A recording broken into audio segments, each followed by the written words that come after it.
بسم الله الرحمن الرحيم الحمد لله رب العالمين والصلاة والسلام على أشرف الأنبياء والمرسلين وعلى آله وأصحابه أجمعين اللهم علمنا ما ينفعنا وانفعنا بما علمتنا وزدنا علما سبحانك لا علم لنا إلا ما علمتنا إنك أنت العليم الحكيم اللهم أرنا الحق حقا وارزقنا اتباعه وأرنا الباطل باطلا وارزقنا اجتنابه وقال رسول الله صلى الله عليه وسلم إنما الأعمال بالنيات.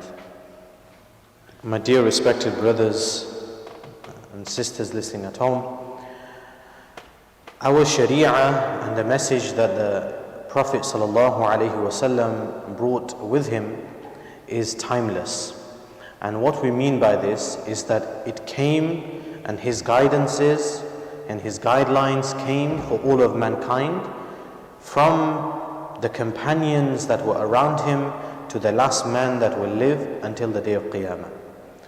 Now, as we live, and especially within our era, there are great advances that take place. So especially within the last 20 years, we know that technology has gone, very fast, and many major changes have taken place.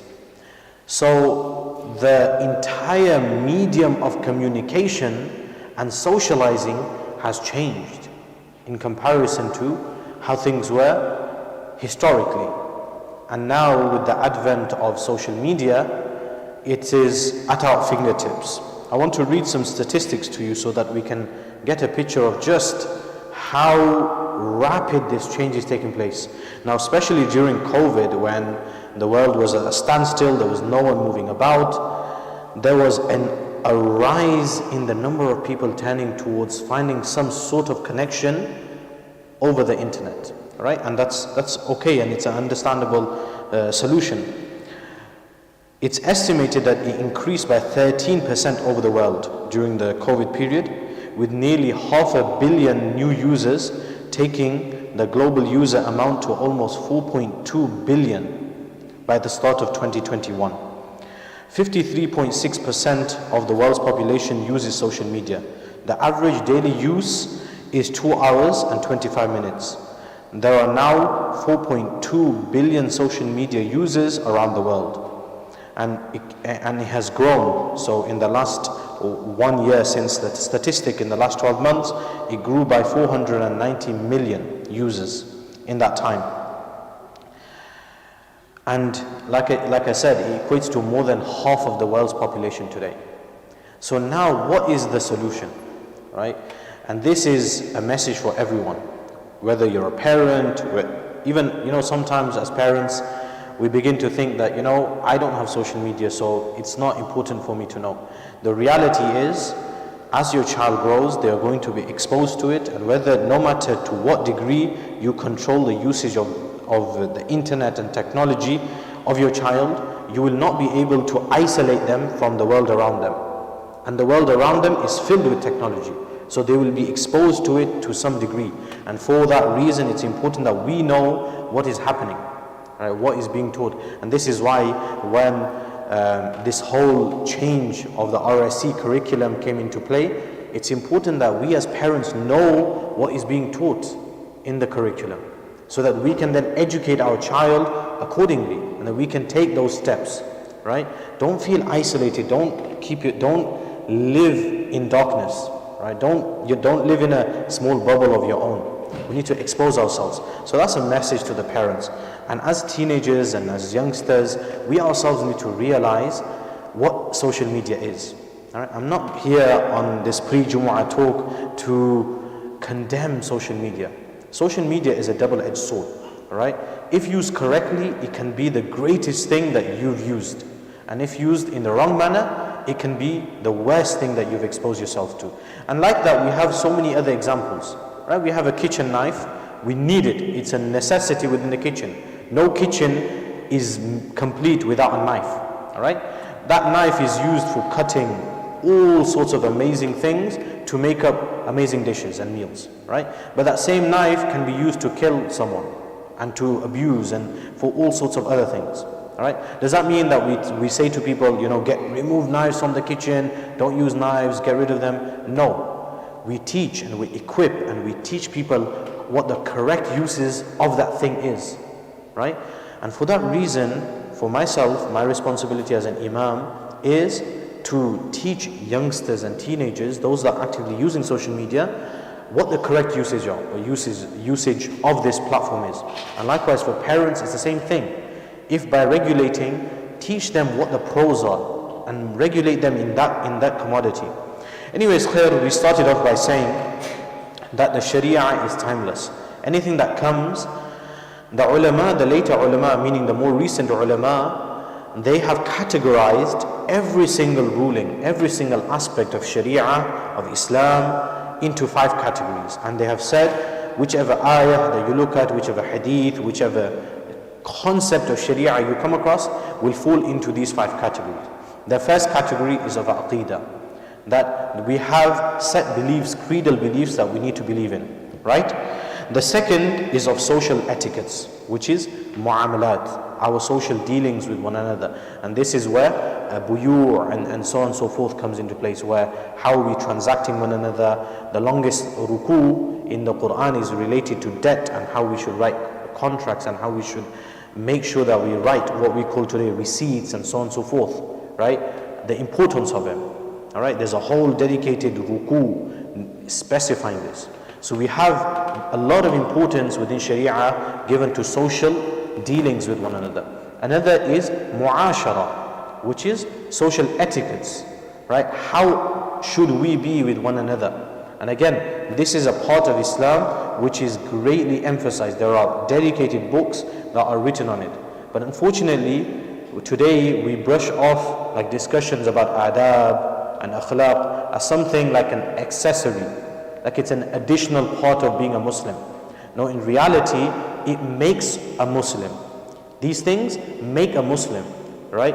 And what I mean by this is, when we look in Riyadh al-Salihin, in Kitab al-Tawbah, Imam al-Nawawi mentions that there are certain conditions of Tawbah. When he mentions that you have 2 types of rights that are owed to other people, or that are owed by all of us as Muslims. The first type of right is huququllah, the rights which are owed to Allah. For example, salah, that is a right owed to Allah. He has commanded us to perform it, and we must perform it. In the absence of performing it, we are questionable to Allah. Salah, zakah, sawm, hajj, all of these things.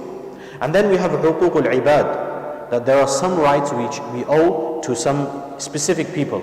So we have rights that are owed to our parents. Spouses have rights that are owed to their partner. A child has rights that he owes to his parents, and a parent has rights that he owes to his child. Now these rights, Imam al-Nawawi mentions, are not forgiven simply by making tawbah to Allah subhanahu wa ta'ala. Rather, this person also needs to forgive you. Right? And this then shows us that as Muslims, it's not sufficient to just be focused as Muslims in a particular environment. Okay, I'm going to the masjid, I'm a Muslim, and I'll be a very good Muslim in the masjid. Right? And it's unfortunate that the community or the society that we live in today, this is very common. You'll have a brother that is dressed like the most apparent pious person that we may know, but his dealings in a business is the most haram dealing. His dealings with his wife are the most haram dealings. He goes home and he's a domestic abuser. He goes to his business, he's not paid his employees' salaries for 2-3 months, right? This is not what Islam is about. Islam comes hand in hand. Both mu'amalat and mu'ashara come hand in hand. So when we look, for example, when we look at the book Al-Hidayah, it's a voluminous book of the Hanafi madhab, right? And one of the prints that you get, which are in 4 parts, one part of it is dedicated to ibadat. The other 3 parts of the volume are dedicated to all these other aspects of Islam, mu'ashara, mu'amalat, etc. Right? So it shows us that ibadat, yes, they're very important. Praying our salah is very important, giving zakah is extremely important, but coupled with that are all our other aspects. And this is where then social media falls into the picture. Social media falls into this aspect of mu'ashara, right? So when it comes to using it, it's not as though that's it, there are no guidelines given by Sharia on how I need to conduct myself on social media. No, there are particular guidelines, right, that we must conduct. So for example, there's a hadith which says, min husn al-islam al-mar'i tarkuhu ma la ya'ni, that from the perfection of a believer is that he leaves and he lets go of that which does not concern him. In essence, a Muslim is one who minds his own business. He doesn't go snooping in other people's business and so on and so forth. And then this same principle is then what we would apply to social media, right? That we don't go around snooping in like things that are not made public for a person. So for example, a person has a private account or something, and I know teenagers would probably be able to understand this better, or someone that uses social media. Someone has a private account, you don't go snooping into their account by making a different account under another name, and so they can accept you, and then all of these long elaborate things. And I know they may seem like bizarre to us, but these are things that happen, right? And then there are guidelines of friendship within Islam. There's a hadith which describes that the companionship of someone who is righteous parts off, his scent goes off onto the person, and someone who isn't righteous is compared then to a blacksmith, and his scent also rubs off onto that individual. The same thing applies to then social media. Who are our friends? Who do we follow? Right? We've heard of the saying, you are what you eat. On social media, you are who you follow. What this means is the information we consume is what dictates how we will think, and is what dictates how we will behave. Historically, again, and if you read about history, whenever any political government wanted to have an influence on its people, they would do so through radio and newspapers, because these were the two mediums through which information would be consumed by its people. Right? Now today, in our world, that's through social media. Right? But that's not only political. Whenever someone wants to have an agenda, or someone wants to have some sort of influence, they go onto social media. And this is why now you have influencers, right? The era of influencers, where someone who could have no talent at all will have some level of authority and will have some level of influence on another person. And therefore, as Muslims, again, it's very important that we look at who we're influenced by. Who are we looking up to? Who is our role model? And what role are they playing within our lives?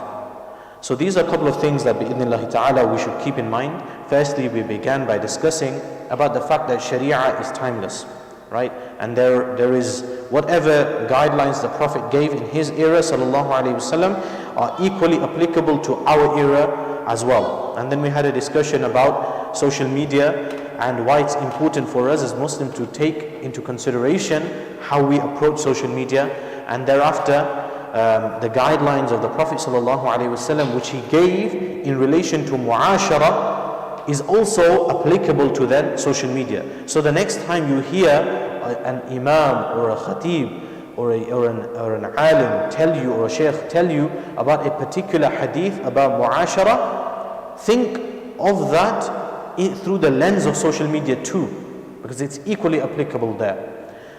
وآخر دعوانا أن الحمد لله رب العالمين.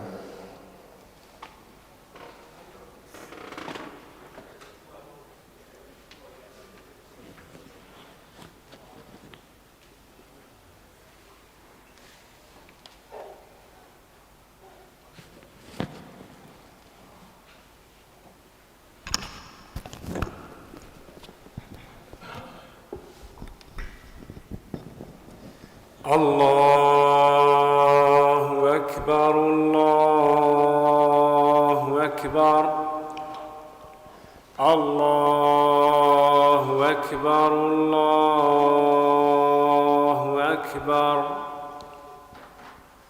أشهد أن لا إله إلا الله أشهد أن لا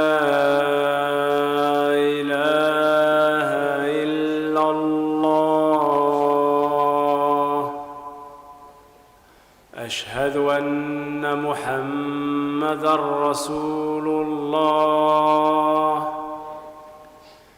أشهد أن محمدًا رسول الله. حي على الصلاة. حي على الصلاة. حي على الفلاح. حي على الفلاح.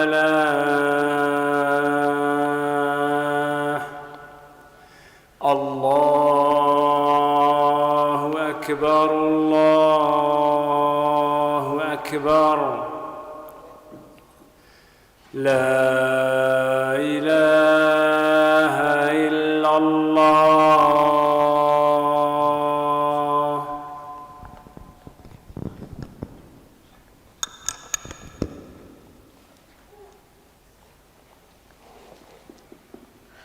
إن الحمد لله نحمده ونستعينه ونستغفره ونستهديه ونتوب إليك ونعوذ بالله من شرور أنفسنا ومن سيئات أعمالنا. من يهده الله فلا مضل له ومن يضلله فلا هادي له. أما بعد، عباد الله، فإني أوصيكم ونفسي بتقوى الله. إخوة الإيمان، يقول ربنا تبارك وتعالى في القرآن: يا أيها الذين آمنوا توبوا إلى الله توبة نصوحا. فالتوبة تقبل في الوقت الذي تكون مقبولة فيه، فمن تاب توبة صادقة بأن أقلع عن الذنب وندم عليه وعزم أن لا يعود إليه، فإن الله تعالى يقبل توبته. فقد قال عليه الصلاة والسلام: التائب من الذنب كمن لا ذنب له. والتوبة إخوة الإيمان واجبة على الفور من كل ذنب كبيرا أو صغيرا، فلا تستصغرن معصية فتتركها من غير توبة، فإنك تعصي الإله. فلا تنظرن أخي المسلم أمن تعصي، انظر أمن تعصي. فلا تنظرن أخي المسلم إلى صغر المعصية، ولكن انظر أمن تعصي. الله الله عباد الله، الله الله عباد الله، توبوا إلى الله، ارجعوا إلى الله، وفروا إلى الله. هذا وأستغفر الله.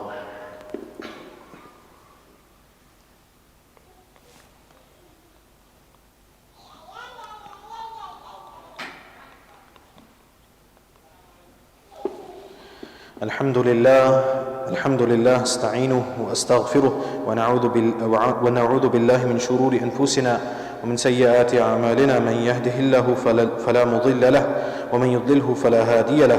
وأشهد أن لا إله إلا الله وأشهد أن محمدا عبده ورسوله. أعوذ بالله من الشيطان الرجيم. بسم الله الرحمن الرحيم. إن الله وملائكته يصلون على النبي يا أيها الذين آمنوا صلوا عليه وسلموا تسليما. اللهم صل على محمد عبدك ورسولك، وصل على المؤمنين والمؤمنات والمسلمين والمسلمات، وبارك على محمد وأزواجه وذريته. قال النبي صلى الله عليه وسلم: أرحم أمتي بأمتي أبو بكر، وأشدهم في أمر الله عمر، وأصدقهم حياء عثمان، وأقضاهم علي، وفاطمة سيدة نساء أهل الجنة، والحسن والحسين سيدا شباب أهل الجنة، والحمزة أسد الله وأسد رسوله. اللهم اغفر لعباس وولده مغفرة ظاهرة وباطنة لا تغادر الذنب. الله الله في أصحابي لا تتخذوهم غرضا من بعدي، فمن أحبهم فبحبي أحبهم، ومن أبغضهم فببغضي أبغضهم، وخير أمتي قرني ثم الذين يلونهم ثم الذين يلونهم. إن الله يأمر بالعدل والإحسان وإيتاء ذي القربى وينهى عن الفحشاء والمنكر والبغي، يعظكم لعلكم تذكرون. فاذكروني أذكركم واشكروا لي ولا تكفرون. أقيموا الصلاة.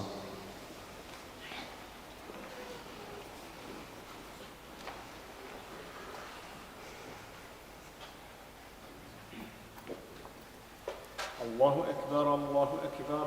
أشهد أن لا إله إلا الله. أشهد أن محمدا رسول الله. حي على الصلاة حي على الفلاح. قد قامت الصلاة قد قامت الصلاة. الله أكبر الله أكبر. لا إله إلا الله. الله أكبر.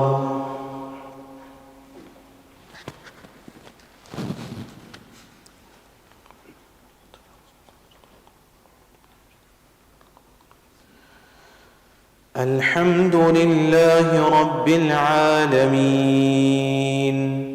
الرحمن الرحيم مالك يوم الدين إياك نعبد وإياك نستعين اهدنا الصراط المستقيم صراط الذين أنعمت عليهم غير المغضوب عليهم ولا الضالين.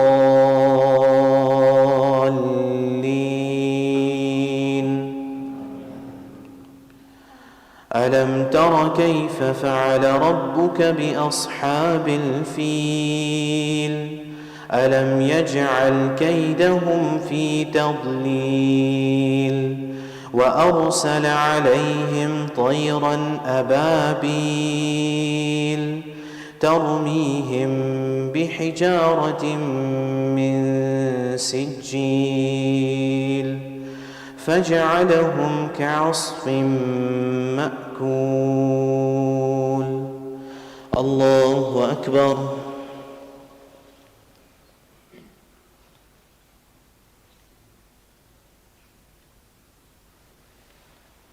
سمع الله لمن حمده. الله أكبر.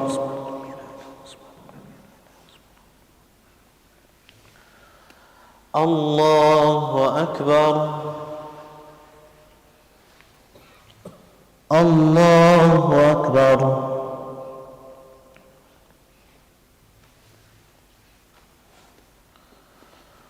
الله أكبر. الحمد لله رب العالمين الرحمن الرحيم مالك يوم الدين إياك نعبد وإياك نستعين اهدنا الصراط المستقيم صراط الذين أنعمت عليهم غير المغضوب عليهم ولا الضالين.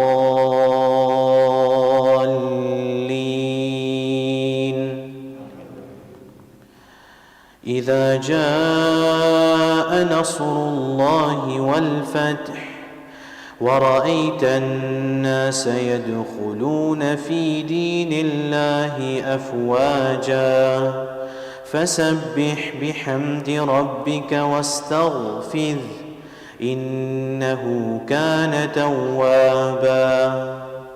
الله أكبر.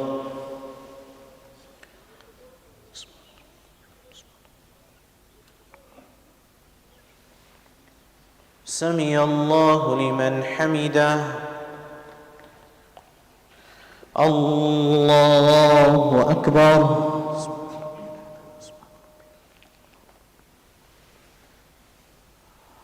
الله أكبر.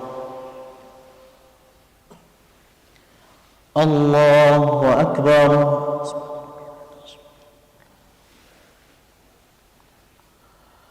الله أكبر.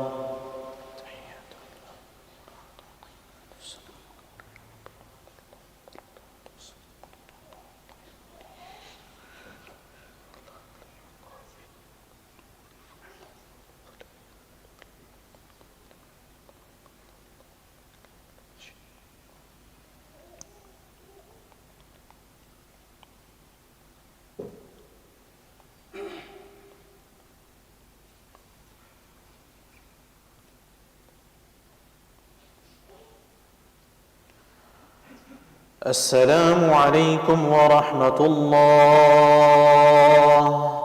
السلام عليكم ورحمة الله.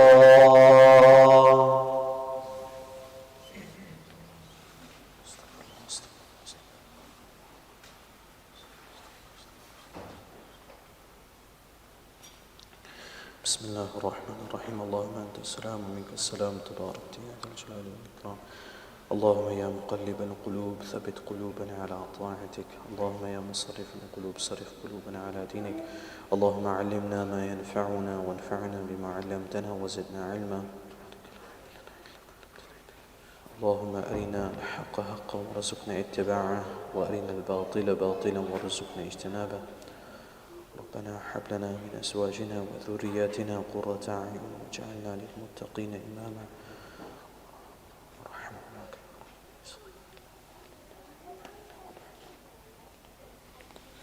برحمتك يا أرحم الراحمين.